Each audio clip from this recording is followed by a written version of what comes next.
అల్లు అర్జున్ నటించిన పుష్ప 2 సినిమా రేపొద్దున రిలీజ్ కాబోతుంది.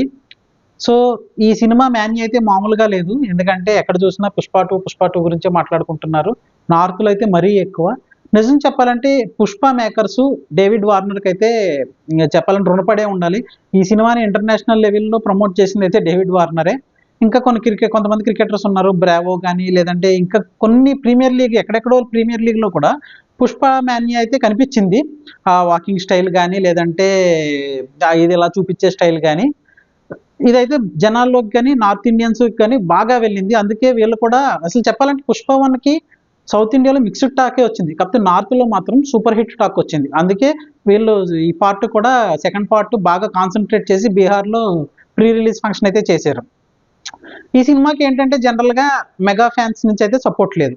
మెగా ఫ్యాన్స్ అసోసియేషన్ కూడా ఆల్రెడీ తేల్చి చెప్పేసింది. ఈ సినిమాకి మాకు ఎటువంటి సంబంధం లేదు.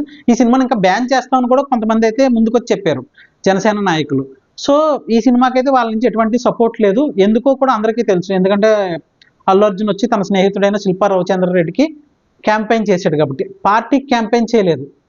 తన ఫ్రెండ్ కోసం వచ్చి క్యాంపెయిన్ చేసినందుకు వీళ్ళందరూ నాగేంద్ర బాబుతో సహా అందరూ ఫ్యాన్స్ అసోసియేషన్ వీళ్ళంతా అయితే ఈ సినిమాని బ్లాక్ చేశారు. ఎక్కడ క్లియర్‌గా చెప్తున్నానంటే ఎందుకు జనరల్‌గా బెనిఫిట్ షోలు ఏదన్నా సరే మెగా ఫ్యాన్స్ నుంచి ఫ్యాన్స్ అసోసియేషన్ వాళ్ళు టికెట్లు కొని బ్యానర్లు కట్టి ఆ టికెట్లు 300, 400 కొని మేకర్స్ నుంచి దాన్ని 1500కి, 2000కి ఫ్యాన్స్‌కి అమ్మేవారు. కాకపోతే ఈసారి డైరెక్ట్‌గా వీళ్ళే 1200 పెట్టి బెనిఫిట్ షోలు ఆన్‌లైన్‌లో పెట్టడం జరిగింది. సో ఈ డిస్క్రిపెన్సీ వల్ల ఈ థియరీ జరిగింది. ఎక్కడ కూడా ఊర్లో కూడా ఎక్కడ ఏ బ్యానర్ దగ్గర కూడా మెగా ఫ్యామిలీ మార్క్ లేకుండా ప్రతి బ్యానరు మ్యాక్సిమం ట్రై చేశారు. ఏదో అక్కడక్కడ కొంతమంది ఇంకా తప్పక వేశారు. సో ఇలా అయితే వీళ్ళ మధ్యన ఫ్యాన్స్ వార్ అయితే నడుస్తుంది. కాకపోతే ఒకటి తెలుసుకోవాల్సింది ఏంటంటే సినిమా వేరు రాజకీయం వేరని అనడం కాదు, అది ఆచరించాలి. జనరల్‌గా చిరంజీవి గారు కానీ, రామ్ చరణ్ గారు కానీ, బాలకృష్ణ గారు కానీ, పవన్ కళ్యాణ్ గారు కానీ పొద్దున్న లెగిసి నుంచి రోజు వైసీపీకి ఆపోజిట్‌గానే పనిచేస్తారు. వాళ్ళ వైసీపీ అభిమానుల్ని, కార్యకర్తలను తిడతారు, జగన్‌ని తిడతారు. అయినా సరే ఈ వైసీపీ గుంపు మాత్రం వెళ్ళి ఆళ్ళ సినిమాల్లో బ్యాన్ చేయడం గానీ, లేదంటే వీళ్ళు చేసే ఈ ప్రక్రియ ఏదైతే ఉందో మెగా ఫ్యాన్స్ అసోసియేషన్ ఆ ప్రక్రియ ఎప్పుడు చేయలేదు. వాళ్ళకి మరి దిక్కు లేకో తెలీదు. ఎందుకంటే వాళ్ళకంటూ ఒక హీరో లేడు.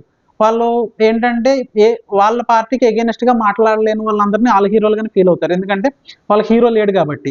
సో వాళ్ళు అన్ని మాటలన్నా చిరంజీవి గారు కానీ, లేదంటే పవన్ కళ్యాణ్ గారు కానీ, బాలకృష్ణ గారు కానీ, రామ్ చరణ్ కానీ వీళ్ళకి ఎగైనెస్ట్‌గా అన్ని మాటలన్న వైసీపీ వాళ్ళకి ఎగైనెస్ట్‌గా వాళ్ళు మాత్రం వీళ్ళ సినిమాని చూస్తారు. ఇప్పుడు అల్లు అర్జున్ అనే వ్యక్తి ఏదో తన ఫ్రెండ్‌కి సపోర్ట్ చేద్దామని పార్టీకి క్యాంపెయినింగ్ చేయలేదు. తన ఫ్రెండ్‌కి క్యాంపెయిన్ చేశాడు. అయినా సరే వీళ్ళందరూ కక్ష కట్టుకొని నాగేంద్ర బాబుతో సహా మెగా ఫ్యామిలీలో ఎవరు కూడా బయటకొచ్చి పుష్ప 2 గురించి ట్వీట్ చేయడం గానీ, పోస్ట్ చేయడం గానీ చూడలేదు నేను. వాళ్ళందరూ దీనికి ఎగైనెస్ట్‌గా అల్లు అర్జున్ గారికి ఎగైనెస్ట్‌గా అయితే పనిచేస్తున్నారు. ఫ్యాన్స్ అసోసియేషన్ కూడా వాళ్ళు అన్ని స్టేట్మెంట్లు ఇచ్చినా సరే వాళ్ళు ఎక్కడ ఖండించలేదు. సో ఈ వారైతే కంపల్సరీ అర్థమైపోయింది. అల్లు వేరు, మెగా వేరు, వీళ్ళ మధ్యన వార్ జరుగుతుందని. రేపొద్దున కలుస్తారా కలవలేదా అనేది మనం చెప్పలేం. ఎందుకంటే ఎప్పుడు ఏం జరుగుతుందో చెప్పలేం. ఎందుకంటే 2019 ఎలక్షన్స్ అప్పుడు అసలు చంద్రబాబు నాయుడు గారు, పవన్ కళ్యాణ్ గారు తిట్టుకున్నది చూస్తే వీళ్ళిద్దరూ ఎప్పటికీ కలవరు. ఎందుకంటే పవన్ కళ్యాణ్ గారు స్వయంగా చెప్పారు, మా అమ్మగారిని బూతులు పెట్టి దూషించారు లోకేష్ గాని, మీడియా గాని అన్నారు. నేను అనుకున్నాను వీళ్ళిద్దరు ఎప్పుడు కలరేమో అనుకున్నాను. కాకపోతే పరిస్థితుల దృష్ట్యా కలిసారు కదా. Same Allu Arjun, mega family మళ్ళీ కలరనే ఏం లేదు. రేపొద్దున ఆళ్ళు ఒకటవుతారు. ఎవరైతే కొట్టుకున్నారో ఇద్దరు ఫ్యాన్స్ వాళ్ళు ఎదవలు అవుతారు. అది జనరల్‌గా జరిగేది ఎప్పుడుని.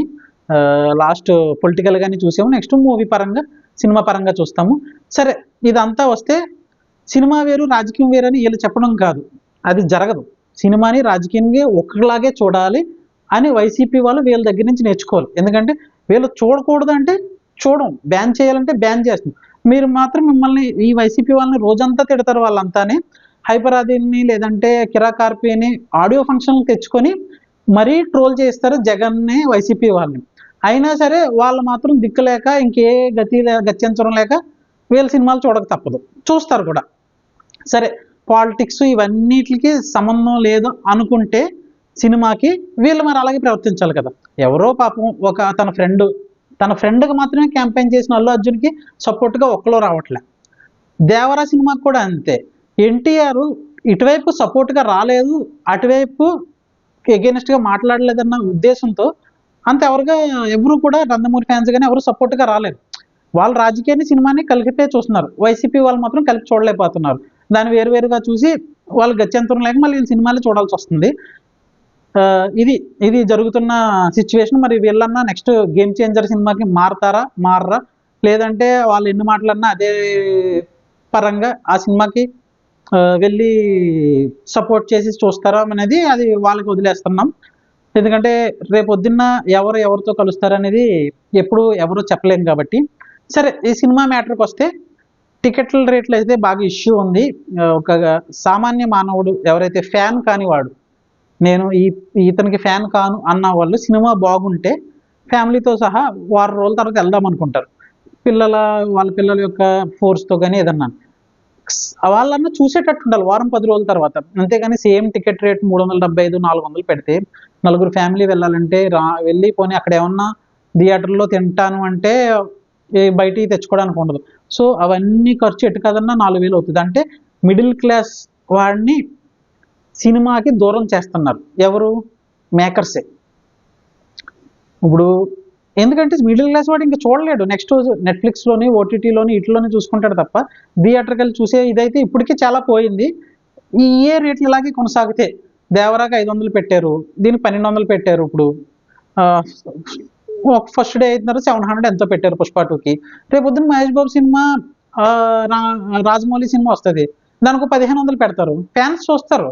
కాకపోతే వాళ్ళు ఫ్యాన్స్ అనేవాళ్ళు ఇంట్లో తినడానికి తిండి లేకపోయినా సరే పుస్తలమ్మన్నా వచ్చి బ్యానర్లు కట్టి చూస్తారు. కాకపోతే మిడిల్ క్లాసు న్యూట్రల్ మనిషి లేదంటే ఒక బాధ్యత గల మనిషి ఎవడో కూడా అప్పు చేసి మరీ సినిమా చూడడు కదా. వాడికి ఉన్న దాంట్లో మిగిల్చుకున్న దాంట్లో సినిమా అయితే చూస్తాడు.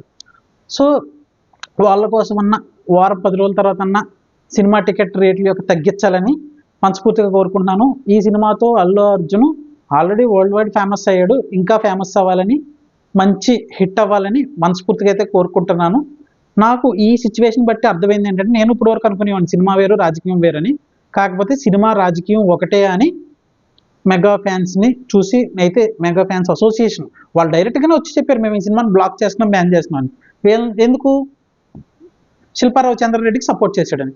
సో సినిమా వేరు రాజకీయం వేరు కాదు అని క్లియర్ కట్గా అర్థమైంది.